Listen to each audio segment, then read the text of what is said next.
নমস্কার বন্ধুরা, তন্নিস কিচেনে আপনাদেরকে স্বাগত। আজ আমি বানিয়ে দেখাবো শুক্তো রেসিপি। এই শুক্তোটা কিভাবে বানালে টেস্ট হবে একদম অনুষ্ঠান বাড়ির মতো এবং কোনো রকম মশলা বাটার ঝামেলা ছাড়াই আমি এই শুক্তোটা আপনাদেরকে বানিয়ে দেখাবো। এরকম একটা শুক্তো রেসিপি গরমকালের দিনে যদি প্রথম পাতে দেওয়া হয় তাহলে কিন্তু পরম তৃপ্তি পাওয়া যায়। আর এরকম একটা রেসিপি থাকলে পেট কিন্তু একদম ঠান্ডা হয়ে যায় এবং শরীর ভালো থাকে। তাহলে দেখে নেওয়া যাক রেসিপিটার জন্য কি কি লাগছে। আমি এখানে নিয়ে নিয়েছি 4টে সজনের ডাঁটা। সজনের ডাঁটাগুলো দেখুন আমি এখানে ছাল ছাড়িয়ে এরকম টুকরো টুকরো করে কেটে নিয়েছি। এখানে নিয়ে নিয়েছি একটা গাজরের হাফ গাজর, গাজরটাও কিন্তু এরকম লম্বা লম্বা পাতলা করে কেটে নিয়েছি। নিয়ে নিয়েছি কয়েকটা বিনসটা এরকম লম্বা করে কেটে নিয়েছি। নিয়ে নিয়েছি পেঁপেটা কিন্তু অবশ্যই দিতে হবে, কারণ পেঁপে ছাড়া শুক্তো হয় না। পেঁপেটাও এরকম পাতলা লম্বা করে কেটে নিয়েছি একটা কাঁচকলা, আর এখানে নিয়েছি বেগুনটা খুব সামান্য পরিমাণ নিয়েছি, এটা অপশনাল। আর এখানে রাঙালু নিয়ে নিয়েছি একটা বড় সাইজের। রাঙালুটা কিন্তু শুক্তোয় না দিলে ভালো লাগে না। আর এখানে একটা আলু এরকম লম্বা টুকরো করে কেটে নিয়েছি শুক্তোর জন্য যে আসল উপকরণ, সেটা হচ্ছে উচ্ছে। এখানে আমি 4টে বড় সাইজের উচ্ছে কেটে নিয়েছি এরকম লম্বা লম্বা করে, এবং দানাটা আমি ফেলে দিয়েছি। কড়াই গরম করে কড়াইতে দিয়ে দিচ্ছি সর্ষের তেল। সবার প্রথমে আমি শুক্তোয় দেওয়ার জন্য এখানে বড়ি ভেজে নেব। আমি এখানে 1 বাটি পরিমাণ বড়ি নিয়েছি। এখানে আমি ছোট বাটির 1 বাটি বড়ি নিয়েছি। বড়িটা কিন্তু এখানে লাল লাল করে ভেজে তুলে নিতে হবে। দেখুন ভাজতে ভাজতে যখন বড়িটা এরকম গোল্ডেন ব্রাউন হয়ে গেছে, এই পর্যায়ে কিন্তু বড়িগুলো আমি একটা প্লেটে তুলে নেব। বড়িটা তুলে নেওয়ার পরে একই তেলে দিয়ে দিচ্ছি গোটা 5 ফোড়ন আর হাফ চা চামচ পরিমাণ গোটা রাঁধুনি ফোড়ন। আমি কিন্তু এখানে মশলা বেটে করব না, সেই জন্য গোটা রাঁধুনি এখানে ফোড়ন দিলাম হাফ চা চামচ পরিমাণ। এটা অবশ্যই দেবেন, এর জন্য কিন্তু শুক্তোর টেস্ট বেশি ভালো আসে। এবার আমি দিয়ে দিচ্ছি কেটে রাখা উচ্ছেগুলো দিয়ে আমাদের কিন্তু উচ্ছেটা কম ভাজলে চলবে না, একদম গোল্ডেন ব্রাউন করে ভেজে নিতে হবে। উচ্ছেটা ভাজার পরে যখন এরকম একটা গোল্ডেন ব্রাউন কালার চলে আসবে, সেই সময় কিন্তু দিয়ে দেব কেটে রাখা সবজি।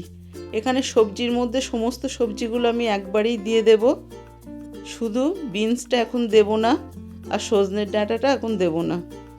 সমস্ত সবজিগুলো দেয়া হয়ে গেলে এখানে কিন্তু সবজিগুলো একটু হালকা করে ভেজে নিতে হবে। এখানে বেশি ভাজার দরকার নেই, জাস্ট একটু কালারটা চেঞ্জ হবে, এখানে ভাজা হবে না। আর 2টো তেজপাতা এখানে ছিঁড়ে দিয়ে দিলাম হাফ চা চামচ পরিমাণ নুন আর খুব সামান্য পরিমাণ হলুদ। এখানে হলুদটা অপশনাল, অনেকেই কিন্তু শুক্তোয় হলুদ পছন্দ করেন না। আমি এখানে খুবই সামান্য পরিমাণ দিয়েছি, আপনারা চাইলে নাও দিতে পারেন।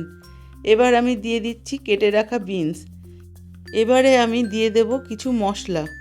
এখানে যেহেতু আমি গুঁড়ো মশলা ব্যবহার করেছি, সেই কারণে আমি দিয়ে দেব 1 চা চামচ পরিমাণ ধনে গুঁড়ো, হাফ চা চামচ পরিমাণ জিরে গুঁড়ো আর 1 চা চামচ পরিমাণ গ্রেট করে রাখা আদা। এবং এই সমস্ত মশলাগুলো দেওয়ার পরে আমি 6-7 সেকেন্ড মতো একটু কষিয়ে নেব। আমি এখানে যে মশলাগুলো দিয়েছি সেই মশলাগুলো আপনারা দেবেন। এবার আমি 6 থেকে 7 সেকেন্ড মতো একটু কষিয়ে নিয়ে দিয়ে দিচ্ছি জল। আমি এখানে 1 লিটার পরিমাণ জল দিলাম, কারণ সবজিগুলো সেদ্ধ হতেও কিন্তু জল লাগবে। দিয়ে দিচ্ছি হাফ চা চামচ পরিমাণ নুন। এখানে বড়িটা সেদ্ধ হতেও কিন্তু একটু জলের প্রয়োজন, সেই কারণেই আমি এখানে 1 লিটার জল দিয়েছি এবং ঢেকে দিলাম। অপেক্ষা করব ফুটে ওঠার জন্য। ফুটে উঠলে আমি ঢাকনাটা সরিয়ে নিচ্ছি। এইবার আমি এর মধ্যে দিয়ে দিচ্ছি কেটে রাখা সজনের ডাঁটাগুলো দেয়া হয়ে গেলে দিয়ে দেব ভেজে রাখা বড়ি। এই বড়ি আর সজনের ডাঁটাটা দেওয়া হয়ে গেলে বেশ ভালো করে একটু নাড়িয়ে চাড়িয়ে নিতে হবে।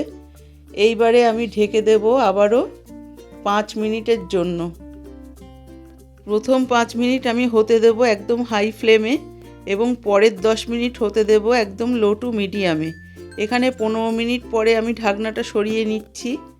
এবার একটু ভালো করে নাড়িয়ে নিয়ে এর মধ্যে আমি দিয়ে দেব চিনিটা কিন্তু আপনারা স্বাদ অনুযায়ী দেবেন। এখানে দেখুন আমি সবজিটা কেটে দেখাচ্ছি, সবজিটা একেবারেই সেদ্ধ হয়ে গেছে, এবং সবজিটা সেদ্ধ হলেই কিন্তু চিনিটা এখানে দিতে হবে। আমি এখানে 2 টেবিল চামচ পরিমাণ চিনি দিয়ে দিচ্ছি। আপনারা কিন্তু আপনাদের স্বাদ অনুযায়ী চিনিটা দেবেন। শুক্তো কিন্তু একটু মিষ্টি মিষ্টি ভালো লাগে, আবার অনেকে একটু তেতো ভালোবাসেন। তা যারা মিষ্টি ভালোবাসেন তারা কিন্তু মিষ্টির পরিমাণটা একটু বেশি দেবেন। এখানে দিয়ে দিচ্ছি 1 থেকে 1.5 কাপ পরিমাণ কাঁচা দুধ।